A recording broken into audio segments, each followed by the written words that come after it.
The worshiping family. Apakah itu tentang saudara dan saya? Karena orang mendengar worship itu selalu dihubungkan dengan menyanyi. Apa yang terpenting dalam sebuah ibadah? Ada yang berkata, yang penting firman Tuhan. Yes. Tetapi kita melihat pada waktu saya sampaikan yang kemarin itu tentang abad dan samar. Maka abad adalah ibadah, yaitu work with God, work for God. Kita melihat bagaimana sekarang Noah, yaitu seorang yang menggantikan Adam. Dan kita melihat bagaimana Noah dengan 3 putranya, dengan 4 istri mereka, cuma 8 orang. 8 nama Alkitab adalah permulaan yang baru, permulaan dari a new human race. Kita melihat bagaimana yang keturunan Kain semuanya habis, tinggal keturunan yaitu daripada Adam. Dan kita melihat bagaimana selanjutnya mereka itu mendirikan mezbah. Ketika diselamatkan, banyak orang yang penting diselamatkan, Pak. Ketika keluar daripada bahtera itu, apa yang dilakukan oleh Nuh yang menyenangkan hati Tuhan? He built an altar. Jadi saya jawab saudara, persembahan sekarang diganti gampang dong, diganti dengan keuangan. Tapi Roma 12 menjelaskan, karena Noah memberikan yaitu clean animal, yaitu yang clean. Yang karena itu mereka yang clean itu 7 pasang, yang unclean itu cuma 1 pasang. Pastikan kita memberikan yang clean pada Tuhan. Roma 12 mengatakan, persembahkan tubuhmu as a living sacrifice. Kita tahu mezbah itu tempat untuk membunuh, tusia, untuk menyembelih. Dan karena itu rumah Tuhan dulu disebut the house of sacrifice. Ya, ada teman kita punya gereja besar, namanya rumah persembahan. Dan kita tahu rumah persembahan dengan kurban beda ya. Kita melihat contoh yang terdahulu adalah Kain memberikan persembahan, tetapi yaitu sesuai dengan apa yang dia dengar daripada orang tuanya. Habel memberikan kurban, dan akibat daripada dia mempersembahkan, Tuhan mencium bau yang indah, yang menyenangkan. Sweet savoring unto the Lord. Karena itu salah satu yang penting adalah kurban. Kehidupan kita, persembahan kita, itu menyenangkan hati Tuhan. Dan Tuhan memberkati, bahkan Tuhan memberkati Nuh dan putra-putranya, menyediakan bagi mereka semua binatang yang bergerak boleh kamu makan. Tetapi juga lebih daripada itu, aku mau perjanjian, tidak akan lagi membinasakan bumi, yaitu dengan air bah. Dan dia memberikan yaitu hisbau, bau itu busurnya di langit, rainbow.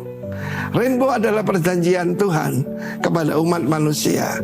Tetapi tidak cukup sampai di sana.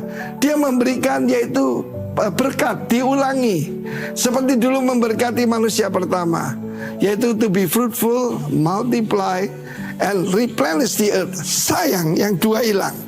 Apa itu? Yaitu untuk menaklukkan dan berkuasa atasnya. Menaklukkan, subdue, and have dominion, itu tidak ada lagi. Karena itu kita tahu perlu Kristus datang. Untuk apa? Untuk memberikan kepada kita kuasa itu kembali. Kuasa untuk berkemenangan, kuasa untuk hidup berkemenangan, kuasa untuk menaklukkan, kuasa kegelapan manapun. Tuhan memberkati kita. Ada altar dalam keluarga kita diberkati, dan Tuhan membuat perjanjian. Mari kita menyenangkan hati Tuhan dengan persembahan kita. Persembahkan tubuhmu sebagai korban yang hidup, a living sacrifice unto the Lord. God bless you. Amen.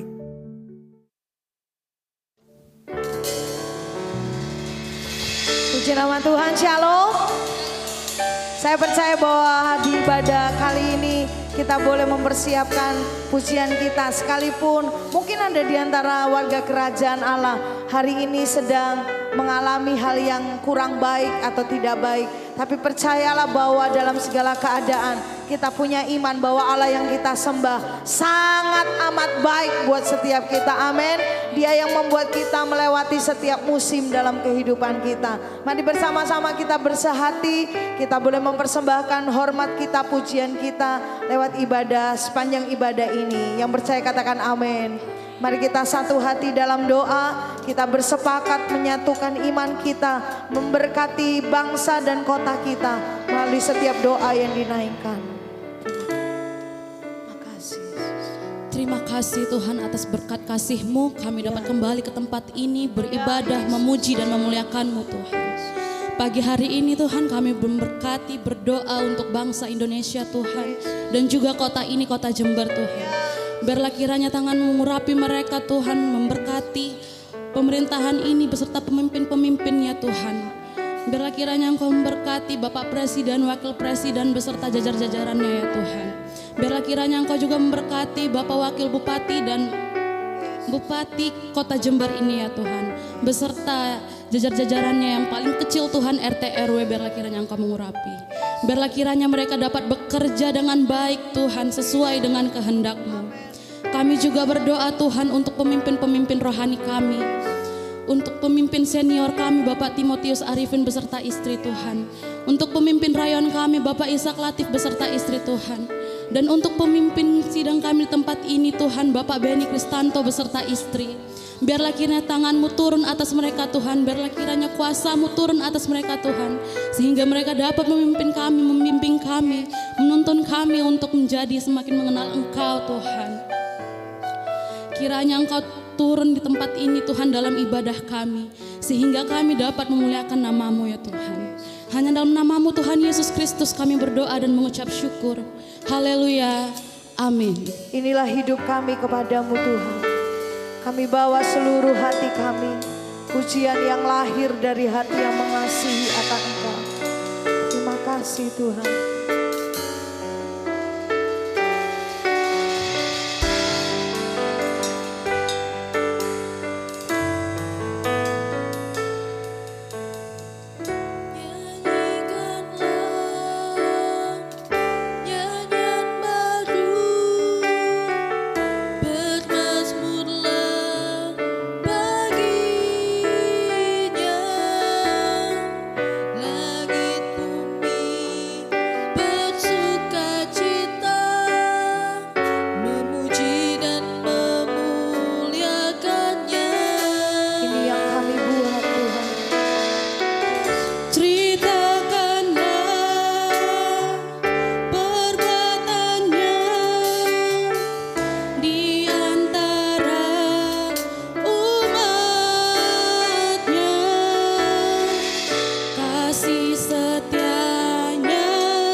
sukacita di dalam hadirat Tuhan.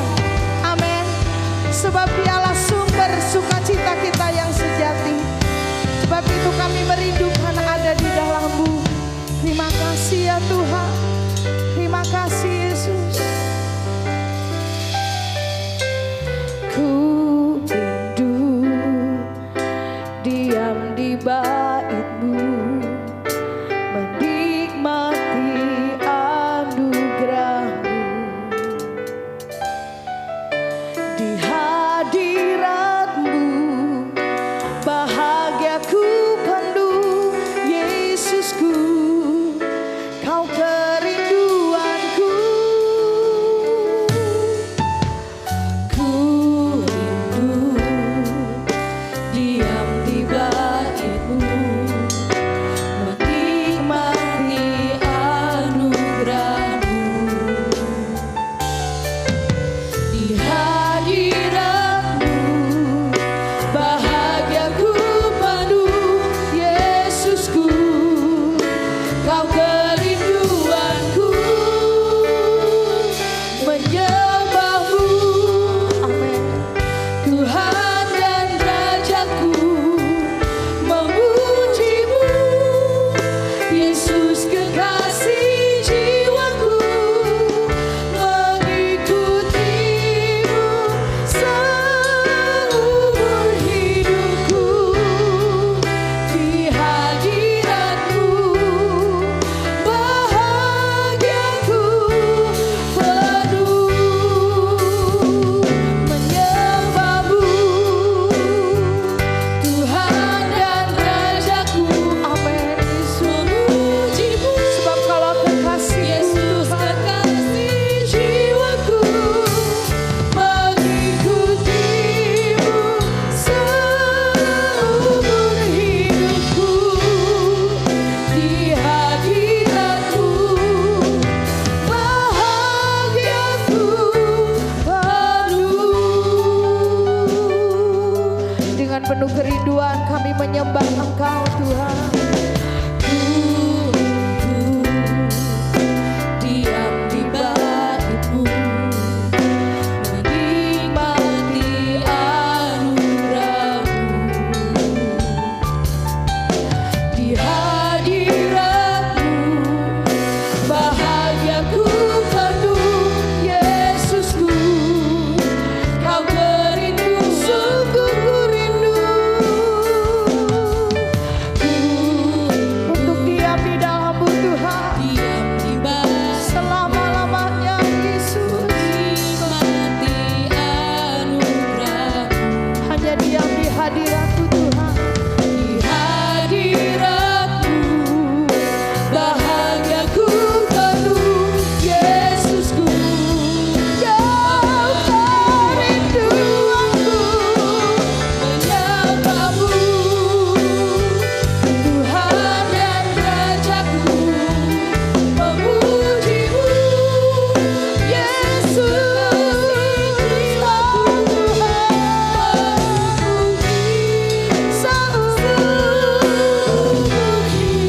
bahagiaku penuh Tuhan. Bahagia, mari nikmati hadirat-Nya. Oh, menyembah-Mu Tuhan. Tuhan dan Rajaku, memuji-Mu, Yesus kekasih jiwaku, mengikuti-Mu seumur hidupku. Di hadirat-Mu bahagia. Dengan sepenuh hati, jiwa dan kekuatan sembah Dia. Amin. Tuhan,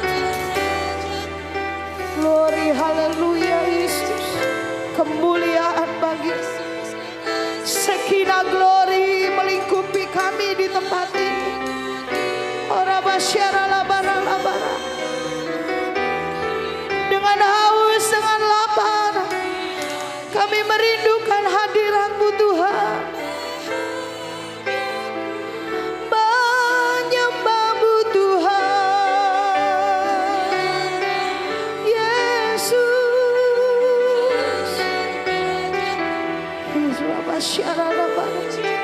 kami taklukkan hidup kami kepadamu. Yesus.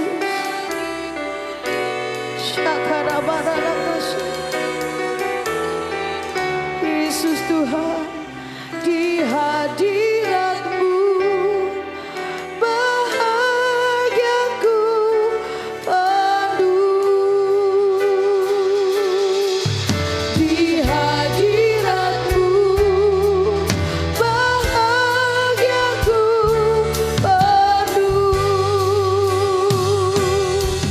Di hadirat-Mu bahagiaku penuh.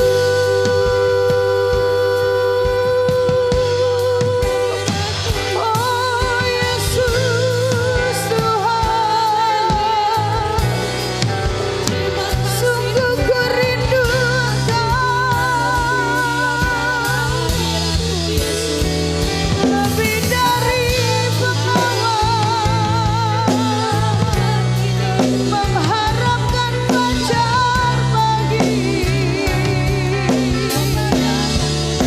Kami rindu Engkau Tuhan. Oh Yesus, kekasih jiwaku, kami rindu hadirat-Mu. Kami lapar akan hadir-Mu, sebab hanya hadirat-Mu, hanya hadir-Mu yang dapat puaskan kami Tuhan. Haleluya, memuji-Mu Tuhan. Tak ada yang dapat kami lakukan selain hanya menyembah Kau ya Tuhan, selain hanya meninggikan nama-Mu. Yesus, Kaulah sumber kekuatanku, sebab dari-Mu-lah kami memperoleh damai sejahtera. Sebab dari-Mu Tuhan kami beroleh kekuatan yang berlimpah-limpah dalam hadirat-Mu. Kami nikmati hadirat-Mu ya Tuhan.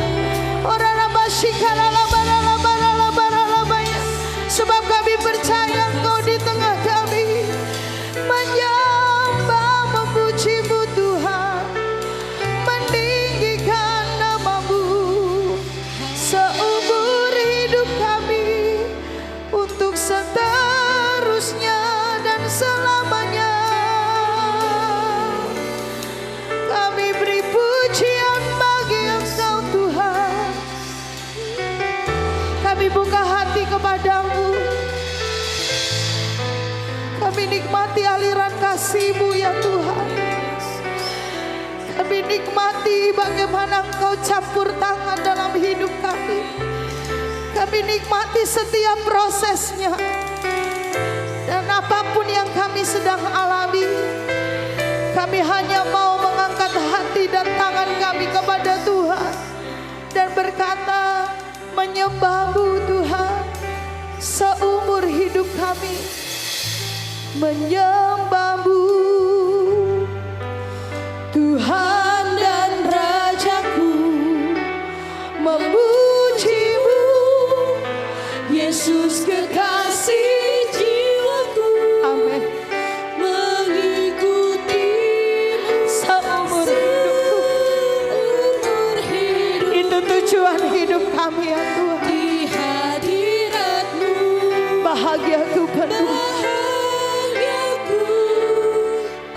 Dengan sungguh hati aku menyembah-Mu Tuhan. Tuhan dan Rajaku, penguasa dan pemilik hidupku, Engkau Tuhan.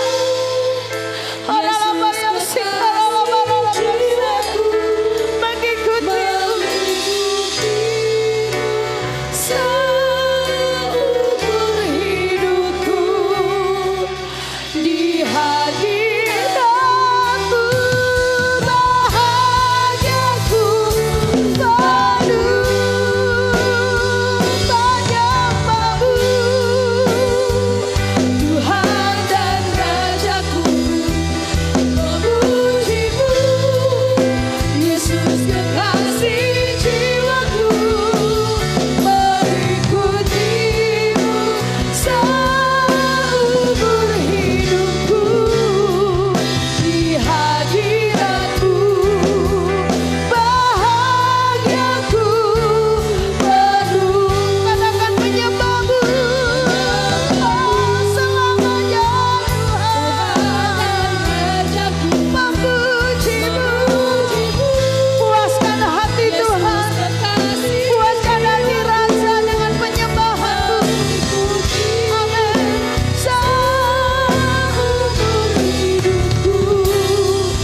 mengenal pribadimu.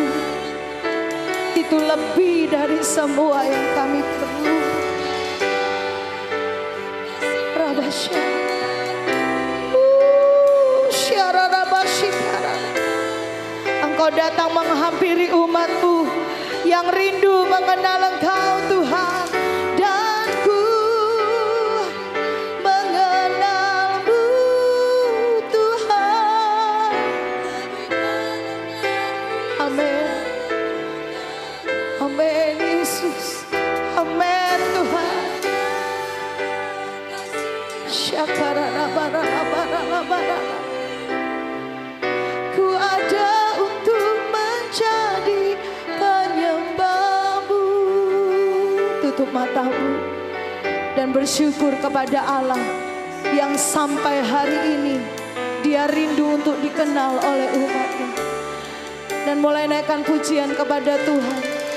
Katakan apa yang kau alami, pribadi Tuhan yang telah kau alami selama ini. Katakan terima kasih buat kebaikan-Mu Tuhan. Terima kasih buat kesetiaan-Mu yang tidak berakhir, yang tidak berujung dalam hidupku. Terima kasih buat kemurahan Tuhan. Terima kasih buat kasih sayang-Mu. Terima kasih buat penebusan-Mu Tuhan.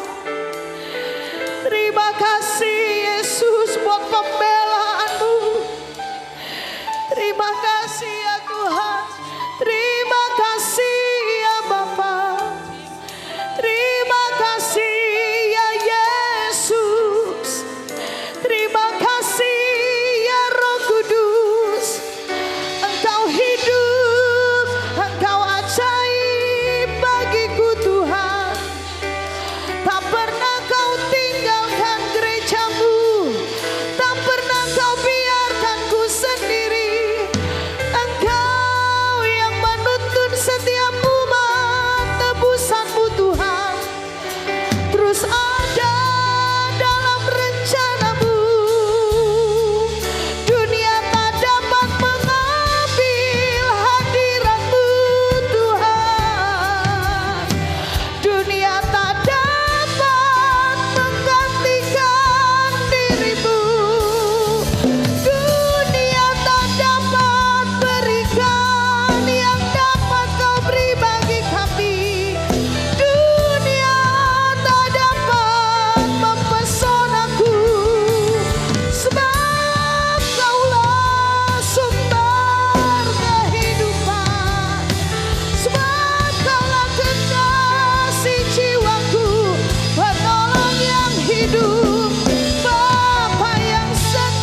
Terima kasih ya Tuhan.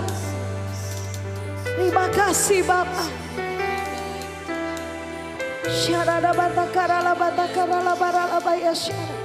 Tidak ada yang dapat menghentikan pujian kami. Sekalipun badai topan datang menerpa dalam hidup kami, yang muncul dari hati kami adalah nyanyian bagi Raja kami yang mulia dan ajaib Tuhan. Nyanyi dan bersoraklah bagi Dia, pujian hormat Kuasa bagi Raja. yes amin Tuhan. Gunung tunduk, laut bergelora, mendengar Mari warga kerajaan Allah, nama angkat suara-suara-Ibu, katakan ku bersuka Ku bersuka atas perbuatan Tuhan perbuatanmu. untuk selamanya. Kasihi Engkau Tuhan, Kami pegang janji-Mu Tuhan, janji Engkau yang tak pernah ingat janji. Haleluya. Tepuk tangan bagi Raja, bagi Yesus. Haleluya. Ku mau nyanyi, nyanyi dan bersoraklah bagi pujian hormat. kuasa bagi Haleluya. Laut bergelora mendengar nama Tuhan, nama yang berkuasa. Oh, ku bersuka, atas perbuatanku. Selamanya ku kasihi Engkau Tuhan. Tiada janji seperti yang ada. Ku mau bernyanyi, ku mau bersorak. Nyanyi dan bersoraklah bagi-Nya, pujian hormat kuasa bagi Raja. Gunung tunduk, laut bergelora, nama Yesus. Ku bersuka atas perbuatanmu untuk selamanya. Engkau Tuhan, tiada janji seperti yang ada padamu.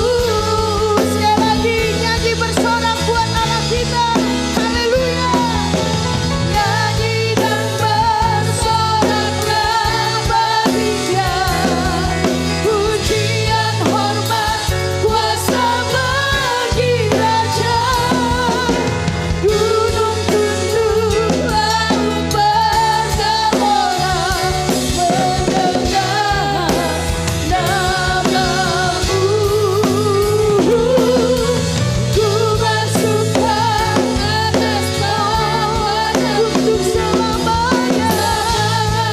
Kasihi Engkau Tuhan, tiada janji seperti yang ada pada.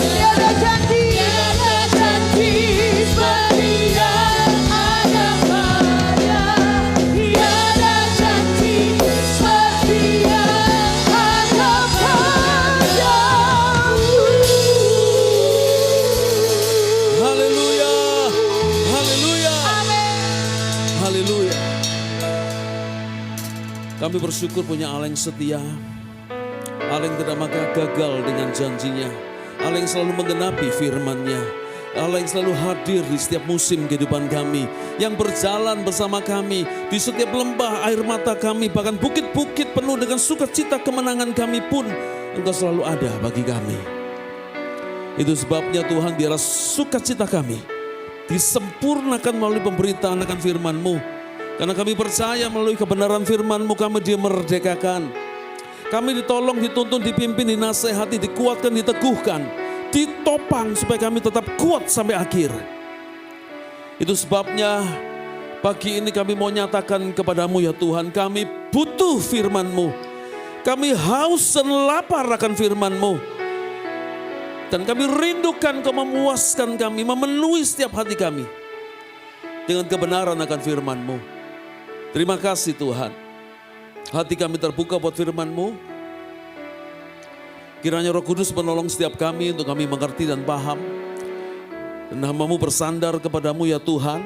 Supaya apa yang disampaikan boleh sungguh-sungguh boleh memberkati setiap jemaat-Mu di tempat ini. Ataupun mereka yang mengikuti ibadah secara online dimanapun berada. Terima kasih. Dengan antusias, dengan penuh sukacita. Dengan hati yang terbuka. Di dalam nama Tuhan Yesus. Kami sambut kebenaran firman-Mu. Haleluya. Semua berkata amin. Amin. Silakan duduk Bapak Ibu Saudara sekalian. Puji Tuhan, shalom. Ya, luar biasa ya. Hari ini 2 kali ibadah, yang di sana, yang di sini. Puji-pujiannya, wakeh kabeh. Di sini akeh karena kepaksa. Yang di sana akeh karena memang sudah slotnya banyak lagunya. Tapi puji Tuhan semuanya luar biasa. Ya, puji-pujiannya, lagu-lagunya, wah luar biasa. Ya, oke. Saudaraku, kita ada di bulan dengan tema Family of Worship, keluarga yang menyembah. Keluarga ini adalah sesuatu yang penting, katakan penting. Keluargaku penting, katakan bersama-sama keluargaku penting. Oke. Nah, keluarga ini merupakan institusi pertama yang dibentuk oleh Allah bagi umat manusia. Keluarga ini juga merupakan gambaran hubungan antara umat Tuhan dengan Tuhannya. Saudaraku, kita memanggil Tuhan yang kita sembah itu Bapa, dan Dia menetapkan, Dia memandang, Dia memperlakukan kita semua sebagai anak-anaknya. Dan di akhir daripada kehidupan manusia, kalau saudara bisa lihat di kitab Wahyu, maka di situ juga berakhir dengan sebuah peristiwa namanya perjamuan kawin anak domba Allah. Gereja mempelai wanita, Tuhan Yesus mempelai prianya. Ya, jadi berakhir dengan menjadi sebuah keluarga. Diawali dengan keluarga, dijalani sebagai keluarga, dan kemudian diakhiri dengan sebuah momentum yang sangat luar biasa, yaitu keluarga. Jadi keluarga ini penting. Nah, oleh sebab itu karena keluarga ini penting, maka kita tidak boleh kehilangan, saudaraku, yaitu kendali dalam kehidupan kita bagi keluarga.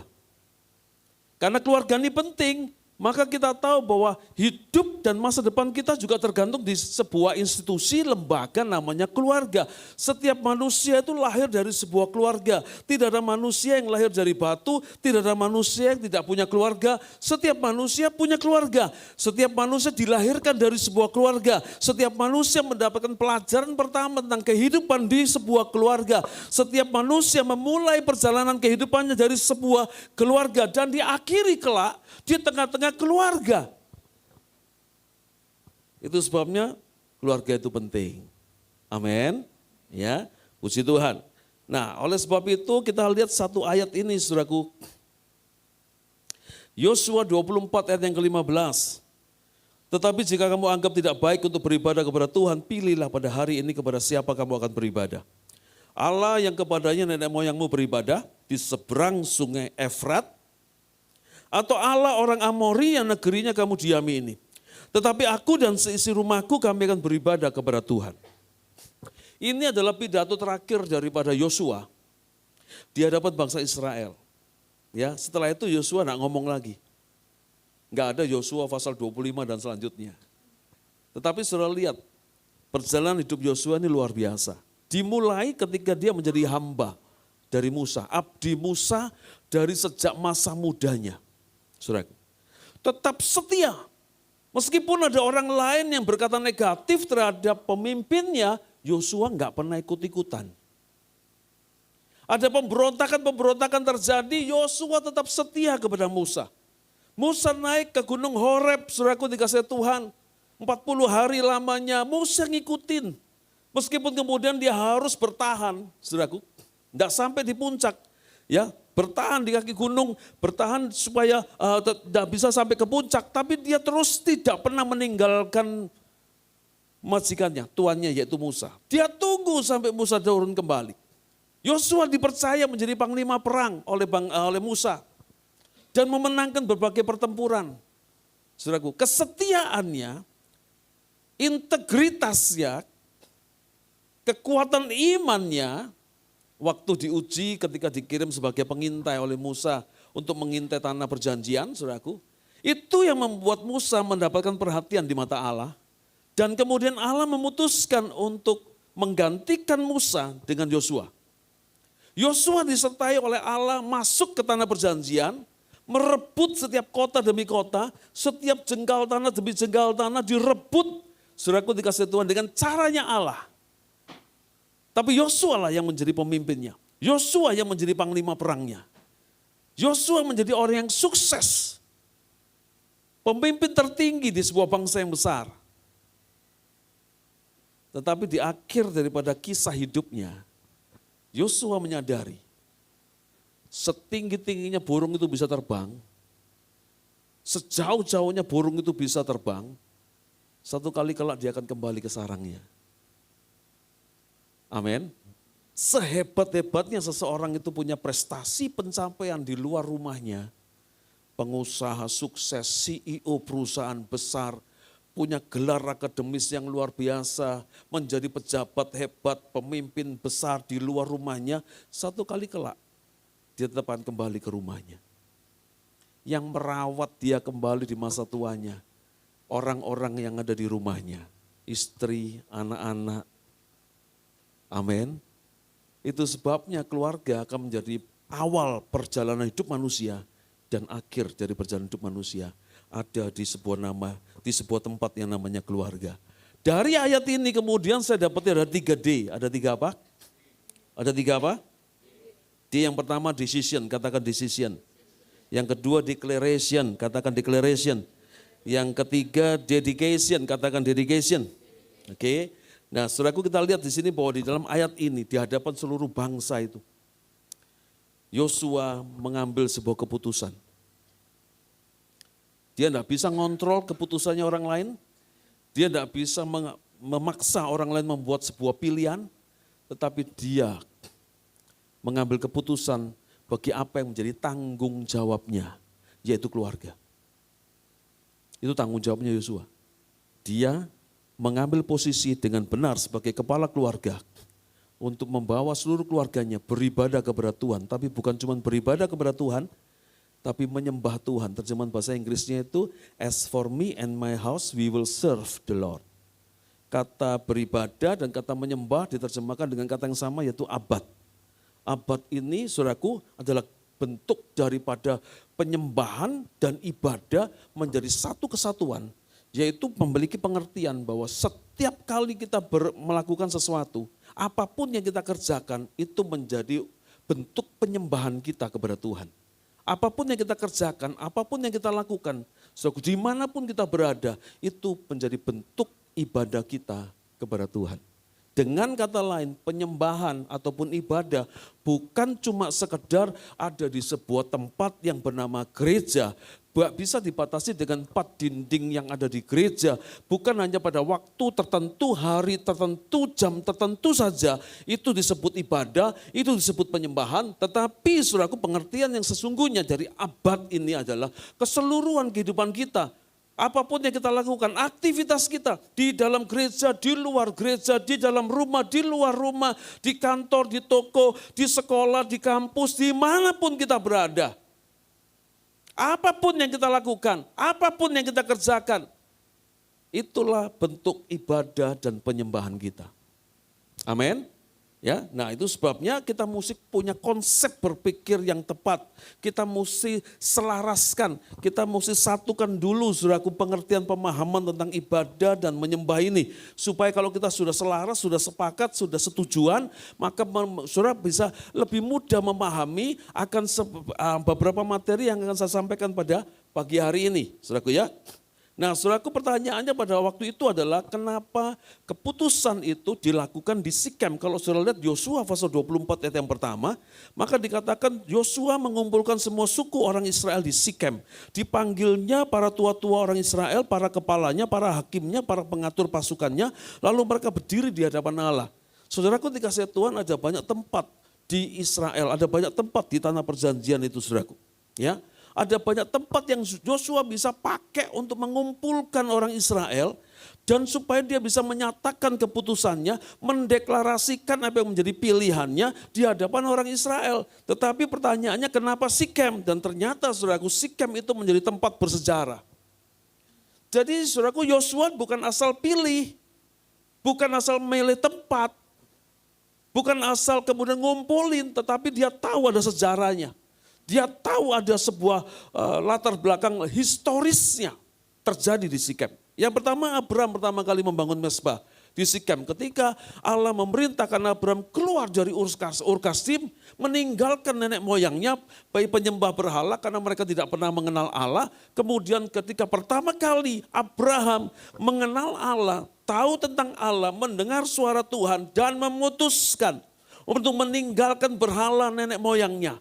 Meninggalkan kehidupannya yang lama, meninggalkan keluarganya, sanak keluarganya, dan mengambil keputusan untuk menjadi pengikut Allah. Menyembah Allah yang benar, itu terjadinya di Sikem. Yang kedua, Yakub mengambil keputusan menghancurkan, menguburkan berhala daripada keluarganya di Sikem. Dan yang ketiga, Israel diperbarui perjanjian dengan Allah di Sikem. Di pasal ini, 24. Saudara bisa baca ayat 1 sampai ayat yang ke-25. Ayat 15 menjadi bagian dari apa yang terjadi antara Allah dengan umatnya, yaitu bangsa Israel. Saudara kata Sikem sendiri itu artinya bahu atau shoulder, atau punggung bagian atas, tempat di mana kita biasa memikul beban. Saudara pernah lihat kuli bangunan mikul semen gitu misalnya ya. Atau saudara pernah lihat ada tukang-tukang mikul karung beras, mikulnya di mana? Di bahu. Dengan kata lain, Yosua kumpulkan seluruh orang Israel, berdiri di depan mereka. Dia berdiri mewakili keluarganya, mengambil sebuah keputusan, decision. Sebagai kepala keluarga. Sebagai orang yang mengambil tanggung jawab. Ini tanggung jawabku. Ini beban yang harus aku pikul. Ini keputusan yang harus aku ambil sebagai kepala keluarga. Aku memutuskan, aku memilih, aku dan seisi rumahku, kami akan beribadah kepada Tuhan. As for me and my house, we will serve the Lord. Itu tanggung jawab, saudara. Itu keputusan yang dibuat dengan kesadaran penuh, bukan karena ikut-ikutan, bukan karena emosi sesaat, bukan karena euforia, bukan karena ada untung rugi di situ, tapi sebuah keputusan yang dibuat sebagai bentuk tanggung jawab. Sebagai kepala keluarga, pemimpin yang mengerti tentang kebenaran. Itulah sebabnya kenapa Sikem. Ya sudah paham ya. Keputusan harus diambil, dilakukan di tempat yang tepat, pada waktu yang tepat, di hadapan orang-orang yang tepat. Kalau itu terjadi, keputusanmu maksimal. Setiap keputusan yang baik dilakukan bukan pada tempat yang tepat, disampaikan dengan cara yang tidak tepat, di waktu yang tidak tepat, maka keputusanmu menjadi kadaluarsa. Tidak akan maksimal, tidak akan berdampak, tidak akan jadi sesuatu yang mengubahkan. Yang ngerti katakan yes. Oke, ya. Nah, saudaraku, ini Sikem, kira-kira begini, bahwa Sikem itu ternyata diapit oleh dua gunung. Gunung Gerizim dan Gunung Ebal. Gunung Gerizim itu mewakili gambaran sebuah berkat, gunung berkat. Ebal itu gunung kutuk. Nah, saudaraku, dikasih Tuhan Ulangan 30 ayat 19 itu berkata, pilihlah. Ya, aku memanggil langit dan bumi menjadi saksi terhadap kamu pada hari ini, kepadamu kuperhadapkan kehidupan dan kematian, berkat dan kutuk, pilihlah kehidupan supaya engkau hidup baik engkau maupun keturunanmu. Jadi saudaraku dikasih Tuhan, setiap hari, setiap saat hidup kita dipenuhi dengan pilihan dan keputusan. Ada pilihan dan keputusan yang tidak membawa sebuah perubahan yang signifikan, membawa sebuah keputusan yang fatal, yang final, Saudaraku, ada pilihan keputusan yang tidak mempengaruhi keselamatan. Tapi ada pilihan dan keputusan yang akibatnya bisa fatal. Pilihan dan keputusan yang penting yang bisa membuat kita mengalami perubahan dalam hidup ini. Saudara kesini mau pakai baju apa? Mau hitam, mau putih, mau kuning, mau biru, mau merah. Terserah. Suka-suka. Tidak mempengaruhi keselamatan. Saudara pakai baju hitam, Tuhan Yesus terima. Tetap terbuka hatinya buat kita. Mau pakai baju kuning, baju merah, baju hijau. Ya kan? Tetapi apa yang membuat hatinya kemudian sedih? Yaitu kalau ketika kita cuma datang, cuma sebagai performan, cuma sebagai rutinitas, cuma sekedar penampilan, cuma sekedar pencitraan, cuma sekedar kelihatan baik di mata orang, sedangkan hatinya jauh dari Tuhan. Saudaraku, ini yang salah di hadapan Tuhan. Pilihan keputusan ini akan sangat berdampak kalau kemudian saudaraku kita memutuskan memilih sebuah pilihan atau keputusan yang itu menjadi sesuatu yang sangat fatal. Yang mempengaruhi keselamatan, yang mempengaruhi kekekalan, yang mempengaruhi tujuan hidup kita. Keputusan di tangan kita. Holman Hunt itu pernah melukis sebuah lukisan yang fenomenal. Ya, lukisannya itu bisa disejajarkan dengan kualitas lukisannya Leonardo da Vinci dan segitu ya. Pernah lihat lukisan Tuhan Yesus ngetuk pintu? Di depan pintu ngetuk pintu begini pernah? Ya kan? Dia lukis, dia tunjukin temannya. Wih, bagus lukisanmu ini. Tapi kemudian temannya mendapati sesuatu yang agak aneh. Dia bilang gini, kamu gak salah ngelukis ini. Duh, enggak, kenapa? Ada yang salah? Coba perhatikan, ada yang aneh ini. Ada yang belum selesai ya? Atau lukisan itu memang belum selesai? Loh, sudah selesai. Loh, tapi kan ada yang janggal. Loh, apanya yang janggal kata yang ngelukis? Temennya bilang gini, lihat, di pintunya enggak ada apa? Enggak ada gagangnya, handle-nya. Mana ada pintu di setiap rumah gak ada handle-nya. Itu loh gak ada handle-nya, gak ada gagang pintunya, gak ada. Berarti kan kurang, berarti kan belum selesai lukisanmu. Yang ngelukis Holman Hunt itu bilang gini, enggak tuh, memang sengaja aku buat. Memang itu tujuannya. Tuh, apa tujuannya? Masa kemudian orang buka rumah punya pintu, pintunya gak ada handle-nya. Gimana caranya buka? Memang sengaja pintu yang dari depan gak ada handle-nya, dari dalam ada handle-nya. Dengan tujuan apa? Yang buka pintu itu adalah yang punya rumah. Betul ya? Satu. Yang kedua, Tuhan Yesus cuma bisanya ngetuk pintu. Tapi tidak pernah bisa buka pintu itu dari luar. Yang bisa buka pintu itu hanya pemilik rumah yang ada tinggal di dalam rumah. Yang ngerti katakan yes. Dengan kata lain Tuhan Yesus tidak pernah maksa. Buka pintumu. Saudara mungkin sudah bertahun-tahun jadi orang Kristen. Saya tidak tahu sudah berapa puluh tahun Anda jadi orang Kristen.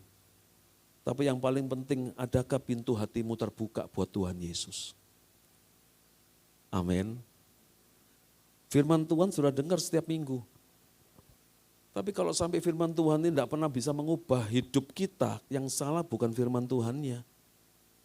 Yang salah kita yang tidak pernah buka pintu hati kita buat firman Tuhan.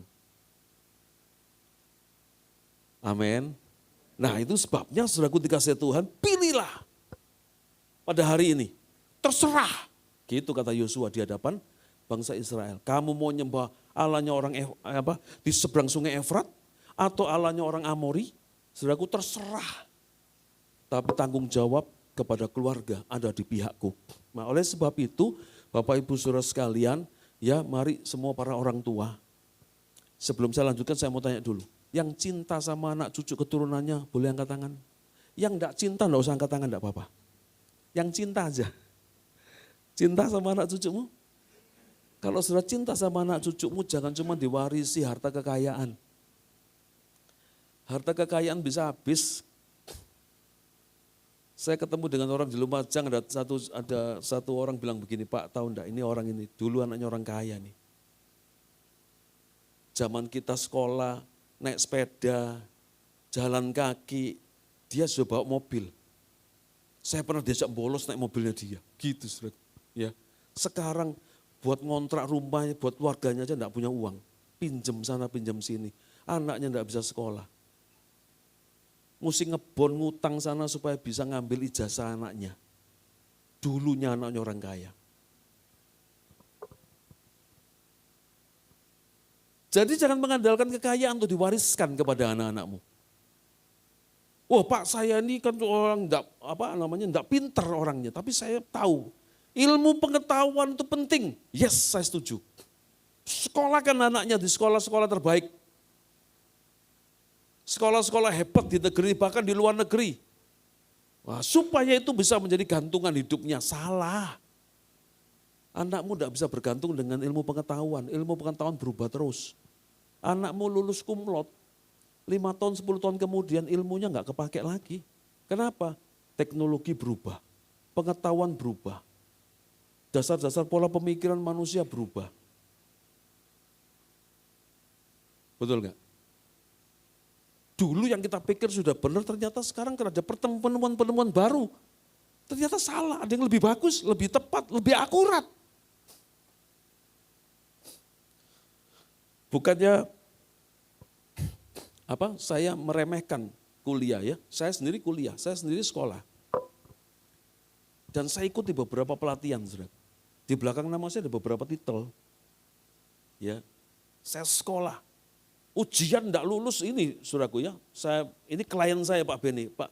Jadi klien Pak, ini ujian praktek. Gak lulus. 2 kali, gak lulus mana. Sampai saya yang ketiga saudaraku, bayangin. Mestinya cuma selesai dalam tempo setahun, ya. Pelatihan itu saya ngambil kelas coaching saudaraku. Ini 2 tahun. Saya sampai ikut batch yang 2 tingkat di bawah saya. Saya batch 34, saya lulusnya di batch 36.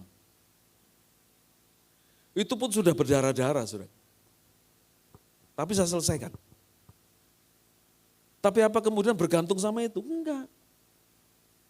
Bergantungnya sama Tuhan. Kenapa? Karena yang paling dibutuhkan oleh seseorang manusia, sehingga dia bisa bertahan dalam kehidupannya. Ya, makhluk ciptaan Tuhan yang mampu bertahan ribuan tahun, saudaraku, itu manusia. Ya, kemampuannya bertahan di kala yang lain punah. Dia bertahan manusia ini. Apapun yang pernah dialami, air bah, habis. COVID-19, wow seberapa banyak jutaan orang mati gitu kan ya. Tapi manusia bertahan. Sampai saat ini. Apa yang membuat manusia bertahan? Kemampuannya beradaptasi. Betul ya? Dia mampu loh melihat perubahan seperti ini, dia bisa ngalami. Saudara, sistem imun tubuh manusia juga mengalami perkembangan. Sehingga kemudian ada yang namanya, saudaraku, imun itu kan dimasukkan penyakit, dimasukkan virus ke tubuh kita. Tubuh kita bereaksi. Dan akhirnya kita imun. Betul begitu ya? Ya kan? Saudara lihat bahwa perkembangan yang namanya ilmu kedokteran pun berkembang. Obat-obatan berkembang. Tidak lagi bertahan dengan yang dulu. Saya punya teman sekolah satu kelas, saudaraku. Pabrik puyer. Itu dulu terkenal, waduh karyawannya banyak. Dia cerita sama saya karena kadang-kadang saya ngisi persekutuan di kantornya di Surabaya. Dia cerita, kami ini kalau pergi liburan seluruh karyawan tak libur kita ngelencar bareng. 6 bis berangkat bareng ke Bali. Nanti kemana? Kita minta operator wisata untuk ngatur semuanya. Hari pertama kemana, kemakan di mana, kunjungan wisata kemana, kita semua atur, kita bayar. Sekarang masih minum puyer. Orang-orang dulu, bahkan anak sekarang puyer gak ngerti. Apa itu puyer? Ya toh? Puyengnya. Tapi saudara lihat ini. Nah saudara mau mengandalkan ilmu pengetahuan yang itu? Enggak bisa, oke? Nah itu sebabnya saudaraku dikasih Tuhan, pilihlah dengan bijaksana. Yaitu kalau saudara sayang sama anak cucumu, wariskan iman takut akan Tuhan. Karena begini firman Tuhan katakan, anak cucu orang benar tidak ada satupun yang minta-minta. Jadi kalau saudara kepingin anak cucumu tidak ada satupun yang minta-minta, maka kita harus jadi orang benar. Kalau kita jadi orang benar, maka firman Tuhan menjamin anak cucu kita. Tidak ada yang minta-minta. Artinya bukan cuma sekedar kita hidup benar, melakukan kebenaran, tiap hari ke gereja, baca Alkitab, wes itu toh yang diurusi. Enggak boleh begitu. Tadi saya katakan ibadah penyembahan kita bukan cuma sekedar aktivitas di gereja. Tetapi dimanapun kita berada, tingkah laku, perbuatan, perkataan kita, itulah ibadah dan penyembahan kita. Kualitas pekerjaan kita, saat kita menjadi mahasiswa dan ada di kampus, dimanapun kita berada, di sekolah dan dimanapun kita berada, itulah saat dan itulah kualitas ibadah dan penyembahan kita. Oke? Nah oleh sebab itu saudaraku dikasih Tuhan, yang tidak kalah pentingnya adalah ajari didik anakmu untuk hidup takut akan Tuhan. Hidup sebagai orang benar dan melakukan kebenaran termasuk seperti yang dilakukan oleh Yosua. Ambil keputusan. Jangan biarkan anak-anakmu bertindak memilih sesukanya sendiri. Saudara lihat bahwa anak-anak sebelum dia dewasa, saudaraku, belum bisa memutuskan dengan benar, dengan tepat, dengan bijak. Anak-anak butuh pertolongan orang tuanya. Untuk memilih, untuk memutuskan. Amin. Ya. Kenapa? Karena ada yang namanya frontal cortex. Ya, katanya ilmu pengetahuan. Belum terbentuk dengan sempurna di otaknya anak-anak kita. Karena belum terbentuk dengan sempurna, mereka tidak bisa memilih dan memutuskan dengan maksimal. Orang tua kita sudah terbentuk. Yang kedua, kita sudah memiliki pengalaman. Mereka belum pernah jadi orang tua, kita sudah pernah jadi anak-anak. Betul? Kita mesti melandasi dengan firman, baca firman, maka kebenaran kita sampaikan kepada mereka. Ulangan pasal 6, sudah aku katakan di situ, yaitu mengajarkan anak-anak pada waktu duduk, pada waktu berbaring, pada waktu berjalan, di mana saja. Artinya bukan cuma setiap hari diajar, baca Alkitab. Kamu lihat enggak Mazmur pasal 23 bunyinya apa? Enggak seperti itu. Enggak juga seperti itu. Lama-lama anakmu belenek. Ketemu iki khotbah pasti, papa iki ketemu aduh wis bosen. Tapi bentuk itu menjadi sebuah gaya hidup, firman yang hidup. Yang dibicarakan firman yang diaplikasikan kepada kehidupan sehari-hari. Menjadi sahabatnya anak-anak, saudaraku, mengerti dunianya. Tidak terpisah dengan gap generasi. Tetapi bisa memahami, maka kita akan jadi sahabatnya anak-anak kita tanpa meninggalkan kebenaran. Izinkan anak-anakmu lihat kamu berdoa sebagai ayahnya. Bangun mesbah baca Alkitab. Jangan cuma suruh, mah doa kita mau makan. Giliran papanya suruh doa, bingung saudaraku. Tapi kalau ngomong sama temennya di handphone berjam-jam gak mari-mari. Begitu mulai doa mesbah, wis gak mari, kurang mari ta. Terus bengi, ngantuk. Saudaraku, karena anak-anak itu akan menjadi peniru yang handal. Apa yang dia lihat, itu yang dia tiru. Kalau diomongi, belum tentu dia lakukan. Tapi kalau dia lihat papanya, mamanya, orang yang jadi panutannya itu melakukan sesuatu, dia bisa niru. Pernah lihat anak kecil, tiba-tiba dia pakai sepatunya mamanya gitu. Dia pakai pakaiannya mamanya. Dia berlagak kayak seperti sudah dewasa gitu kan ya. Nah satu kali ada seorang ibu yang kaget melihat anaknya. Yang masih kecil itu usia kira-kira 6 tahun, 7 tahun gitu ya. Pakai sepatunya dia yang high heel itu. Ya pasti kebesaran. Klotak-klotak gitu. Dia mulai ambil lipstik mamanya karena dia lihat mamanya pakai lipstik. Iya kan? Dia mulai begini-begini, saudaraku ya kan? Kemudian dia mulai bergaya kayak mamanya pakai tas begini, terus jalan kelotak-kelotak gini, saudaraku. Biasanya mamanya akan lihat bahwa itu lucu. Wih, kok sepatunya mama dipakai sih gitu. Kan masih kecil kan, nanti kalau sudah besar boleh pakai kan gitu ya. Masalahnya dia kaget mamanya, wah. Mamanya begitu kaget sampai pucet, saudaraku, ngelihat anaknya pakai sepatunya mamanya, pakai lipstiknya mamanya, bawa tas mamanya. Dan kemudian mamanya panggil anak itu dengan begitu hebat, saudaraku, karena kaget. Didi!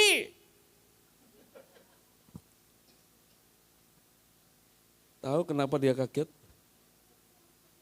Karena anaknya laki-laki. Didi pakai sepatu high heel, pakai tas begini, pakai lipstik. Kan bahaya. Ya kalau selfie. Ya kalau Grace. Ya kan lucu gitu kan. Tapi nek Didi. Pilihlah pada hari ini. Jangan lagi main-main dengan anak-anakmu, dengan keluargamu. Jangan lagi hidup di area abu-abu. Jangan kompromi. Untuk sesuatu yang sifatnya keputusan rohani yang berhubungan dengan hati nurani, bersikaplah tegas. Jangan kompromi. Yang setuju katakan amin. Ya. Jadi anak-anak itu bukan pendengar yang baik bagi orang tuanya, tapi mereka itu tidak pernah gagal meniru orang tua mereka. Makanya izinkan mereka lihat mamanya berdoa buat mereka, papanya baca Alkitab di depan mereka, ya, papanya bisa membangun mesbah doa, memberkati mereka, saudaraku, maka itu akan menjadi sesuatu yang meneladani kehidupan mereka. Maka anak-anak akan niru, ngopi paste apa yang dilakukan oleh orang tuanya. Sebab kita mesti tahu satu hal, ini pengertian yang sesungguhnya, jangan pernah salah mengerti lagi. Gereja sudah salah ribuan tahun memberikan pengertian dikotomi tentang gereja. Tempat ibadah di mana? Gereja. Tempat yang kudus di mana? Gereja. Orang kudus siapa? Pendeta. Salah besar. Tempat kudus di rumah, dimanapun kita berada. Sebab kita ini adalah bait Allah yang kudus. Tidak tahukah kamu bahwa kamu adalah bait Allah, di mana roh Allah diam di dalam kamu. Amin. Kalau kita ini bait Allah, ada roh Allah dimanapun kita berada, ini gereja. Kalau sudah keluar dari tempat ini, saudaraku dikasih Tuhan, tubuhmu ini bait Allah. Dan di dalam ini ada roh Allah. Engkau pulang ke rumah, kumpul dengan anak istrimu bait Allah. Di dalam anak istrimu ada roh Allah, maka ada gereja di rumah.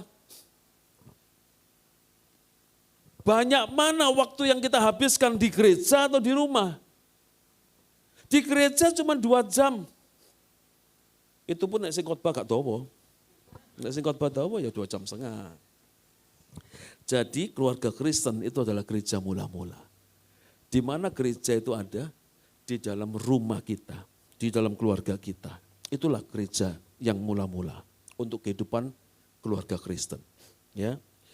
Dan perlu dideklarasikan. Kenapa perlu dideklarasikan? Roma 10:17, iman timbul dari pendengaran dan pendengaran oleh firman Kristus. Jadi kita perlu ucapkan. Kalau saudara baca Alkitab, sekarang baca firman Tuhan, jangan baca dalam hati. Baca dengan bersuara. Tapi ya ojo banter-banter, bikin jengkel tetangga nanti. Ya, ngomong supaya telingamu sendiri dengar. Karena ketika kita mengucapkan firman Tuhan dan telinga kita mendengar firman yang kita ucapkan, maka iman kita timbul.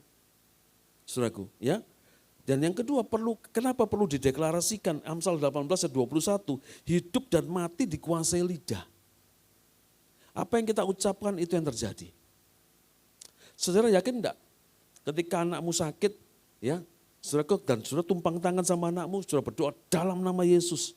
Anakku sembuh, sehat, maka bisa terjadi mukjizat. Amin. Enggak usah tunggu cari pendeta. Saudara punya kuasa. Saudara punya mukjizat kesembuhan yang dari Tuhan. Kenapa? Karena di dalam kita ada roh Allah. Kesembuhan ada dari roh Allah. Amin. Dan kenapa kita perlu memperhatikan apa yang kita ucapkan. Kalau kita sering mengucapkan firman, mengucapkan kebenaran, mengucapkan sesuatu yang positif, mengucapkan di dalam nuansa yang penuh kasih, maka rumahmu, setiap jengkal rumahmu, setiap perabotan di rumahmu, itu semua akan menyerap apa yang kau ucapkan, apa yang kau lakukan di rumah. Dan bukan cuma menyerap, tapi memantulkan kembali. Jadi kalau yang saudara ucapkan itu hal yang positif, hal yang baik, firman Tuhan, hal yang penuh kasih, dan saling mencintai, perkataan-perkataan yang baik, saudaraku diucapkan tingkah laku perbuatan yang baik, dilakukan di rumah, maka suasana dan situasi rumah ini juga akan memancarkan, memantulkan, mencerminkan apa yang sering kita ucapkan dan apa yang sering kita lakukan di rumah kita. Makanya saudara akan ketemu dengan orang, kalau saudara masuk ke rumah seseorang, saudara akan lihat gini, enak ya rumah ini. Bukan karena mewah, bukan karena mahal harganya, tapi saudara mendapati sesuatu yang tidak bisa dibeli oleh uang. Yaitu suasana home, sweet home. Dan itu hanya terbentuk, terbangun, terjadi, tercipta dari orang yang mendiaminya. Yang ketiga, dedication, dedikasi. Yosua berbicara di depan orang Israel sebagai the last final speech.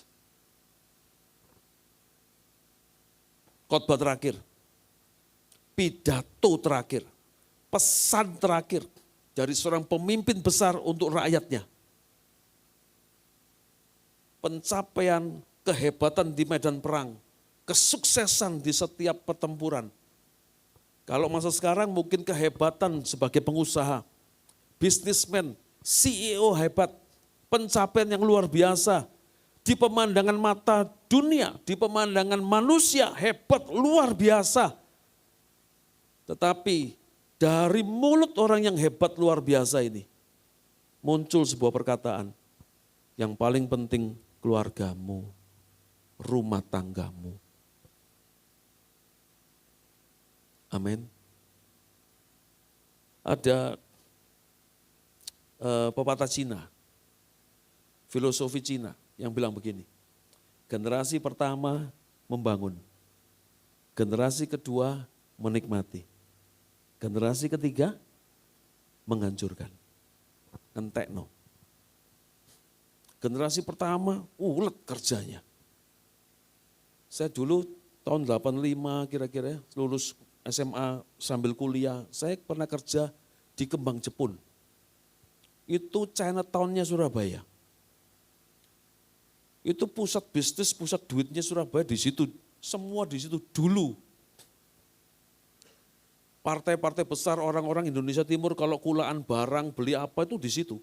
Dikirim ke kapal semua, dikirim sampai ke berbagai pulau-pulau yang ada di Indonesia Timur. Kalimantan, Sulawesi, sampai ke Ambon, semua dari Surabaya. Saya kerja di situ. Tokonya sederhana.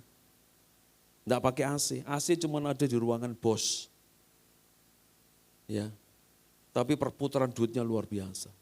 Orangnya sederhana, kaosan, kadang-kadang pakai singlet, celana sandal jepit, duitnya banyak. Anaknya sekolah di Australia, sekolah di luar negeri. Karena papanya ini sudah soro, papanya enggak tega lihat anaknya soro. Betul ya? Aku ini enggak bisa sekolah, aku mesti kerja, berjuang. Aku dari Cina, Tiongkok, daratan, pindah ke sini aku mesti berjuang. Kalau enggak berjuang, siapa yang bantu aku? Enggak ada, gitu kan ya. Wah berjuang habis-habisan. Generasi-generasi pertama orang-orang yang pindah ke Indonesia gitu ya. Saudara lihat berjuang mereka. Belani, irit makannya. Ya. Nah karena mereka pernah susah, mereka enggak kepingin anak-anaknya susah. Oh disediakan fasilitasnya, beli mobil, berangkat kuliah bawa mobil, kuliah luar negeri. Tapi enggak diajarkan ulet bertahan di dalam tekanan. Enggak diajarkan karakter-karakter yang bisa membuat mereka bertahan di dalam tekanan. Enggak pernah diajari bagaimana bangkit dari jatuh. Karena urusan sukses terus. Yang mengambil alih beban dan tantangan mereka itu orang tua. Apa susah? Tak kasih uang. Bila perlu ijazah dibeli juga sama orang tua. Guru les sediakan. Dibayar semuanya kan gitu. Karena mereka enggak kepingin anaknya susah. Enggak pernah diajarkan menjadi seorang problem solver. Orang yang bisa menyelesaikan masalah. Pernah lihat iklannya apa tuh? Rinso kah apakah? Kotor itu? baik. Iya, kotor itu baik. Tapi kadang orang tua enggak mentolo anaknya kotor. Oh jangan. Tambah loro-loron. Arek kampung loh. Ya, nek hujan, tahu hujan, pernah lihat hujan di kampung? Oh, saudara enggak pernah jadi anak kampung sih ya. Saya anak kampung, saudara. Begitu hujan terus itu malah keluar. Coba anak yang suki, jangan keluar hujan, sakit nanti. Dikekepi terus begini, saudara. Saya keluar, saudaraku, arek kampung. Apa yang dilakukan anak kampung ini? Mandi pancuran, dia akan jadi talangnya tonggo itu, saudara. Seneng is. Bila perlu go sampo pisan sampuan gitu. Akhirnya ndak punya imun yang kuat. Ndak punya daya tahan untuk bertahan di tengah tekanan. Ndak punya menjadi orang yang punya prinsip mampu mengolah otaknya untuk menjadi problem solver. Sekolah itu 5 tahun, 10 tahun lagi sudah ilmunya berubah. Nggak bisa diandalkan lagi. Teman saya sekolah di Amerika. Pulang dia jadi programmer. Oke, saudara. Perusahaannya programmer bikin di mana-mana. Termasuk teman saya yang pabrik puyer ini dibikinin. Ya, mulai dari penjualan, accountingnya, motong stok, ya, sampai utangnya, semua, salesnya, itu semua terintegrated karena tailor-made, tahu tailor-made ya, program yang sesuai permintaan. Sampai ngitung pajak semua lengkap. Ya sampai sekarang masih ada sih, masih bisa jalan perusahaannya. Tapi sekarang sudah banyak dijual program-program yang sudah bisa download di App Store. Atau mungkin saudara bisa tanya di AI. Saya buka kafe di depan, ya, di depan gereja saya buka kafe. Ya apa caranya buka kafe? Aku tidak pernah punya pengalaman. Nah buka gereja aku pengalaman, ya kan? Ya apa caranya? Saya tanya AI. Ya apa caranya buka kafe? Keluar semua. Tentukan dulu tujuannya, visinya apa, nuansanya mau kemana, dikasih tahu. Style kafenya seperti apa, desain interiornya. Fokus pelanggannya, kliennya yang mau yang mana, seperti apa ini. Ditanyain semua. Ternyata enggak sesimpel yang saya bayangkan. Perlu sekolah desain interior? Saya tinggal tanya AI. Keluar desainnya, fotoin tempatnya. Tak foto be aku. Keluar modelnya begini, jret. Saya kepingin bikin desain untuk logonya nama kafe saya. Nuansanya seperti apa? Ditanya sama dia. Promptnya kalau tepat, keluarnya pasti sesuai. Akhirnya muncul logonya. Tapi tetap tidak bisa ngalahkan otak manusia. Saudaraku, cepat infonya, datanya. Tapi tidak semua benar loh, hati-hati. AI itu pernah tak seneni sama saya. Kamu jawab ini ngawur. Coba cek lagi. Aku dapat dari info yang lain, dari data yang lain seperti ini. Jangan asal jawab. Saya bilang gitu, saudaraku AI. Nggak pakai lama. Jawab dia. Oh iya betul, Anda betul Pak. Ternyata begini, iya. Tapi enggak pernah dia bilang minta maaf, saya salah. Enggak pernah. Karena ternyata AI itu bukan manusia yang punya perasaan. Dan dia juga ngomongin saya, enggak usah terlalu berperasaan dengan saya Pak, saya enggak ngerti itu. Wah saya terima kasih ya, kamu sudah banyak bantu saya butuh kamu, saya mengasihi kamu. Kasih itu apa Pak? Didefinisikan keluar, tapi dia enggak pernah punya perasaan seperti itu. Ya, saudara, semua perkembangan teknologi sudah terjadi. Bukannya kemudian saudara, gitu gak usah kuliah Pak, enggak. Kuliah itu untuk memperlengkapi kita, saudara. Dan kita tahu tujuan kita. Dan kuliah ini, ilmu ini menolong kita untuk mencapai tujuan. Tapi jangan lupa ada yang lebih penting dari ilmu pengetahuan. Kemampuan kita untuk kita bisa kuat menghadapi tekanan, karena kehidupan ini bukan cuma soal 1 tambah 1 sama dengan 2. Betul ya? Dan yang kedua, orang yang laku di dunia zaman sekarang itu orang yang mampu memecahkan persoalan. Yang paling dicari. Bukan yang titelnya banyak. Bukan yang S-nya ada berapa. Tapi mampu tidak menyelesaikan masalah. Dan sorry to say, saudaraku, sekali lagi tidak mengecilkan arti kalian yang kuliah. Saya kuliah. Saya selesaikan S2 saya. Saya punya banyak titel di belakang nama saya ya. Jadi artinya sekolah itu penting. Oke? Supaya gak salah iki kok, waduh Pak, jangan gitu Pak, khotbahnya Bapak ini. Anak saya kuliah loh Pak. Tapi saudara coba perhatikan baik-baik. Ya. Waktu saya kuliah, apa yang saya kuliah, apa yang saya pelajari, dan kemudian diterapkan dalam kehidupan sehari-hari, ternyata 100% bisa dipakai. Saudaraku. Tetapi kemampuan kita untuk menyelesaikan setiap permasalahan yang ada, itu menolong kita untuk kita menjadi orang yang dalam tanda kutip, quote unquote itu laku dan dicari oleh orang. Teman-teman saya, waktu sekolah, zaman SMA, pinter. Kita ini sering tanya sama dia, ya kerjain tugas bersama, itu kedoknya. Tak betulnya isinya, tanya sama dia, ya apa iki cerita nih, ya iki PR iki, gawin, tolong bantuin bikin PR, bikin tugas, gitu saudaraku. Tapi sorry itu begitu selesai, kuliah selesai, semua sudah pada kerja, yang sekolah ini pinter, S1-nya lulus, kerja melok sing gak lulus kuliah. Sing gak lulus buka kerja, yang iki sing sekolah. Begitu mulai sukses butuh pegawai. Yang dilirik sama temennya, wong dia kenal temennya satu bangku sekolah. Kan lapo saiki? Ya sik gorong kerja, iki baru lulus kuliah, sik cari kerjaan. Loh, melok aku gelem. Kerja apa? Bantuin aku lagi buka ini. Butuh pegawai. Aku gak ngerti accounting, kamu kuliah accounting toh? Ya, melok kerja belah aku. Benar accountingku. Tak gaji ya. Ngotio, 5 juta sebulan cukup? Cukup. So gimana? Yang gaji apa yang digaji? Pinter mana? Yang gaji apa yang digaji? Pinter yang gaji. Yang duitnya banyak yang gaji. Yang sekolahnya pinter, yang jasanya lulus, yang digaji. Minta maaf ya. Tapi jangan salah loh saudaraku ya, saudara kuliah selesai loh. Oh neng ngono gak usah kuliah, neng ngono wis. Jangan. Paham maksud saya? Ya. Nah, oleh sebab itu saudaraku dikasih Tuhan, dedikasi memberikan hidup untuk melayani Tuhan, mengambil tanggung jawab karena arti Sikem itu adalah pundak, punggung bagian atas, bahwa menjadi kepala keluarga bukan cuma sekedar bisa kasih makan anak istri, sekolahkan anak ke sekolah yang baik dan benar, ya yang sekolah yang apa itu namanya? Yang top. Oh, posisi siapa sih sekarang ini? Unggulan. Sekolah-sekolah yang prestisius gitu loh saudaraku ya kan. Bukan cuma itu, tapi yang paling penting saudaraku dikasih Tuhan, saudara bisa menjadi orang yang bertanggung jawab, memberikan keluargamu, membawa keluargamu kepada sesuatu yang esensi dalam kehidupan.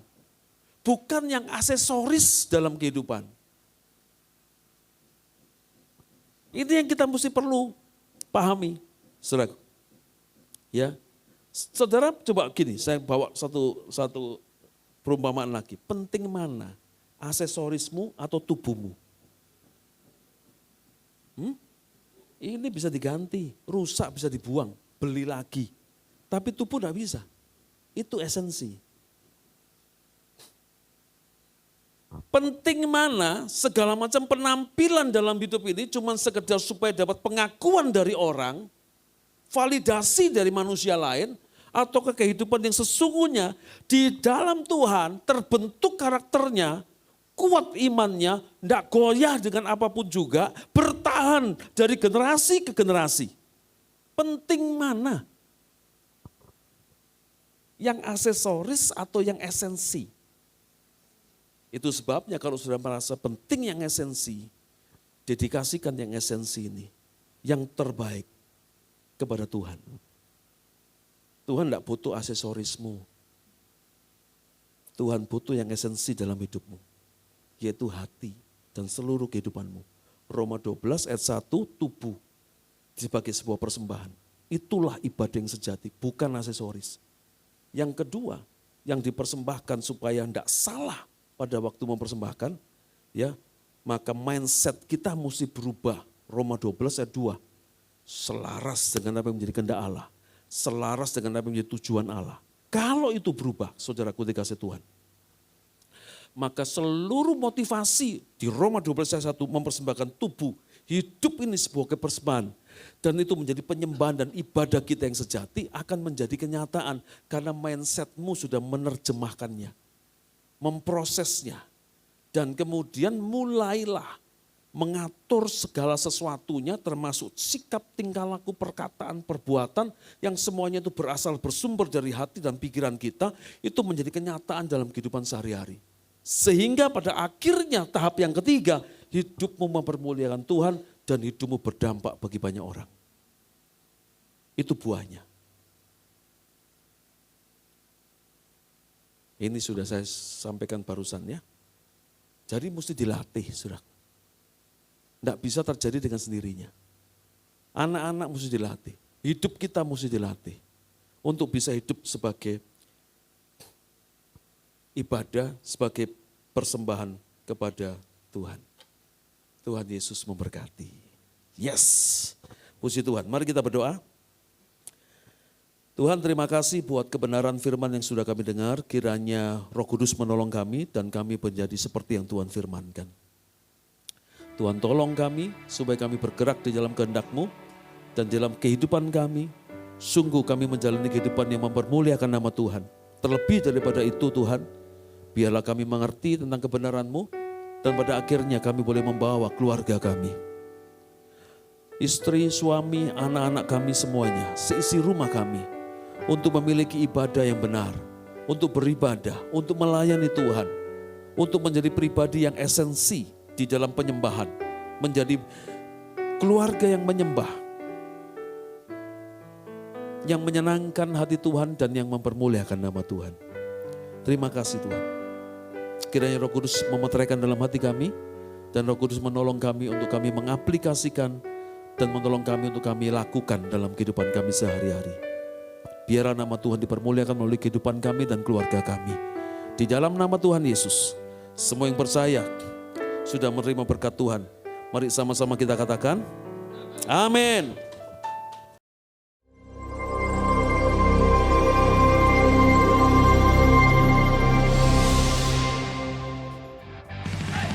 Mari olahraga bersama setiap hari Minggu pukul 15.00 bertempat di Gor Gajah Mada.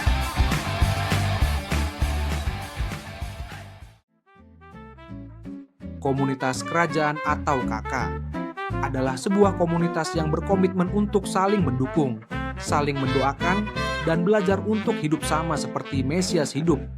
Kami mengajak bagi Anda yang rindu tertanam di dalam KK, segeralah bergabung dan hubungi Bapak Adi Chandra atau Rock Center Jember. Mari kita bersama-sama berdoa untuk bangsa dan kota kita. Dalam doa pagi melalui Zoom, yang diadakan setiap hari Sabtu pukul 5 pagi, ibadah anak Rocky. Setiap hari Minggu pukul 8, bertempat di ruang Rocky, House Music Room Mojopahit F1 Jember. Mari para orang tua, dukung anak-anak untuk beribadah dan belajar bersama dalam suasana yang penuh kasih dan keceriaan.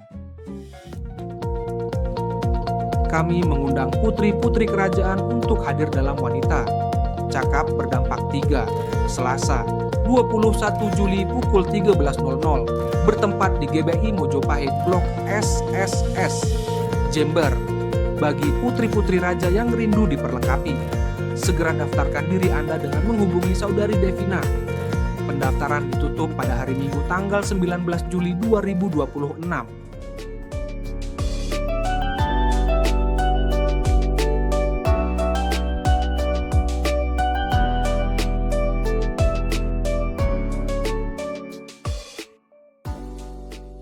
Baik, gembala dan jemaat mengucapkan selamat datang kepada saudara yang baru pertama kali beribadah di tempat ini. Kami ucapkan selamat datang kepada Bapak Hendro, kepada saudara Jason, saudara Marvin, dan juga saudara Patrick. Nama-nama yang saya sudah sebutkan, mohon dengan hormat untuk bangkit berdiri supaya kami dapat mengenal saudara lebih lagi.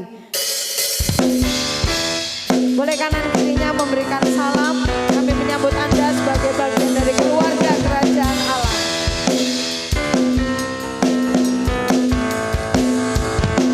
Sama-sama kita ucapkan welcome to the kingdom.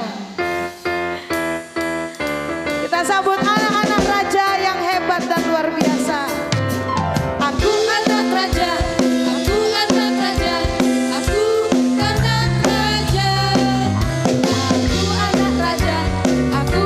raja,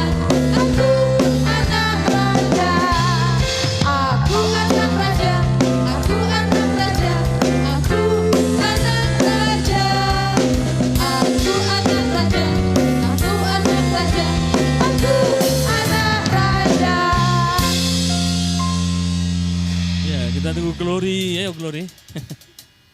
Ya, Bapak Ibu doakan anakmu, ucapkan perkataan imanmu sebagai tanda kau mengasihi. Mari jemaat, ulurkan tangan sebagai tanda kita mendukung mereka. Kami percaya Tuhan, kasih setiamu ada atas kehidupan keluarga ini Tuhan. Dan mereka mau mengasihi anak-anaknya, mendidik dalam kebenaran akan Tuhan. Seperti yang sudah kami dengar dalam firman pagi hari ini Tuhan. Dan kami percaya mereka tumbuh, berkembang menjadi anak-anak yang takut akan Tuhan, yang mempermuliakan Tuhan dimanapun mereka berada. Dan mereka boleh berada dalam perlindungan Tuhan sepanjang umur mereka. Ketika mereka dididik, mereka tidak akan melenceng ke kiri maupun ke kanan Tuhan. Terima kasih, berkati setiap orang tua. Berikan kemampuan untuk mendidik, mengajar, memberi teladan bagi anak-anaknya. Sehingga anak-anak ini boleh sungguh melihat teladan hidup orang-orang yang takut akan Tuhan, yang tidak akan pernah ditinggalkan Tuhan seumur hidupnya. Terima kasih Tuhan, berkati semua guru, kakak Rocky yang telah mengajar mereka, mendidik mereka, biar mereka juga boleh mendengarkan setiap apa yang diajarkan di dalam kebenaran. Terpuji namamu Tuhan, kekal selama. Di dalam nama Yesus, mari kita yang setuju, anak-anak yang diberkati Tuhan katakan amin.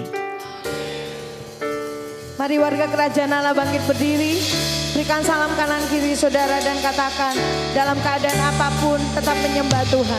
Membawa menjadi saksi, memberitakan nama Tuhan. Dan biar hanya nama Tuhan yang ditinggikan. Dan hanya nama Yesus yang diagungkan. Haleluya. Terima kasih Tuhan.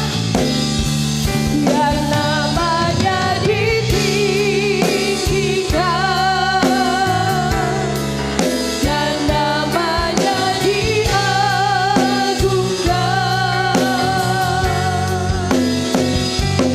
Hormat pujian bagi Raja Yesus, Kau Tuhan yang berkuasa. Biar namanya ditinggikan dan namanya diagungkan. Segala hormat bagi Engkau Yesus. Bagi Raja Yesus, Kau Tuhan yang berkuasa untuk selamanya. Segala pujian bagi Engkau. Biar namanya ditinggikan. Biar namanya diagungkan.